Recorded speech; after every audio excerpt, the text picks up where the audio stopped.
investment and tax decisions must address natural, human, and social capital, moving beyond market-driven productivity. And you're looking at a national tax reform agenda and a sub-national tax reform agenda. The national tax reform agenda includes a completely new approach to value tax, looking at externalities, carbon taxes, the role of carbon taxes, the role of excises, and at a sub-national level, you're looking at control over rates and margin of significant tax revenues. Together with that, you need full information on what is happening and what are the outcomes.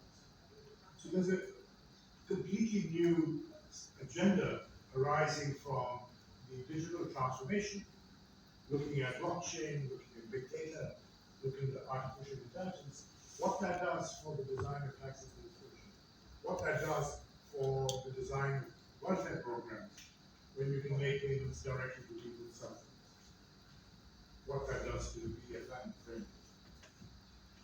So really what we want to do in looking at shocks and disasters, you have assistance from ABB or the World Bank or Japan or the United States.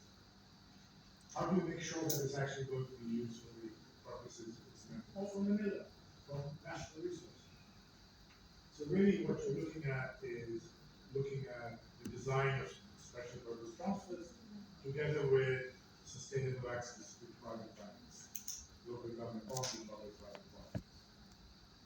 So the summary of all of this, which is like a complex set of issues, you have national coordinating strategy with consistent rates, income distribution and employment feature in both investment and tax decisions, environment and pollution, cost of public funds must be consistent.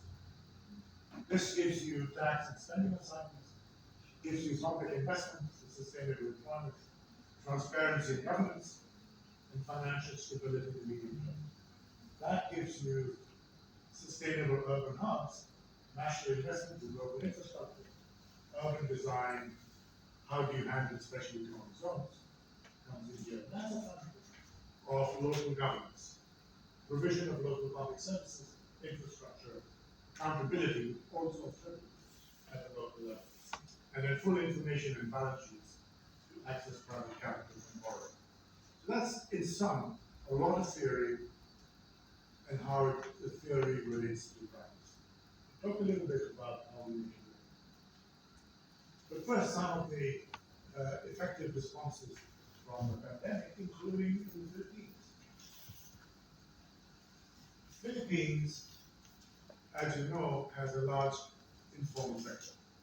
So does Indonesia. So does most of Africa. The way that the Philippines handled the pandemic was local identification, together with national support, financing, vaccination. It's the right thing to do. It's the right thing to do. Local identification, central support.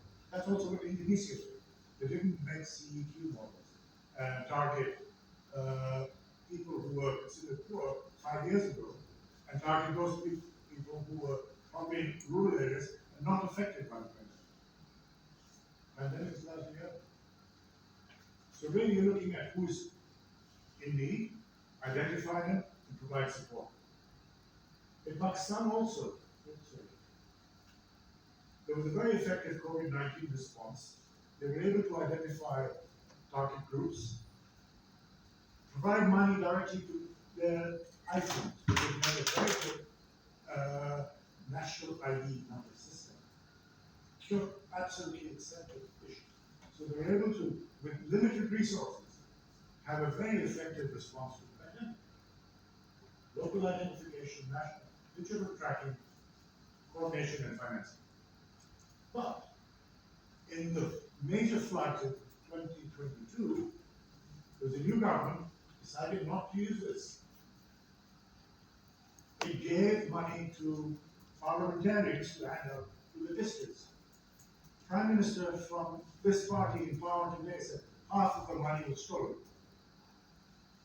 Then Pakistan government going to international agency, to international forum, arguing for climate disaster relief, and half the money is stolen.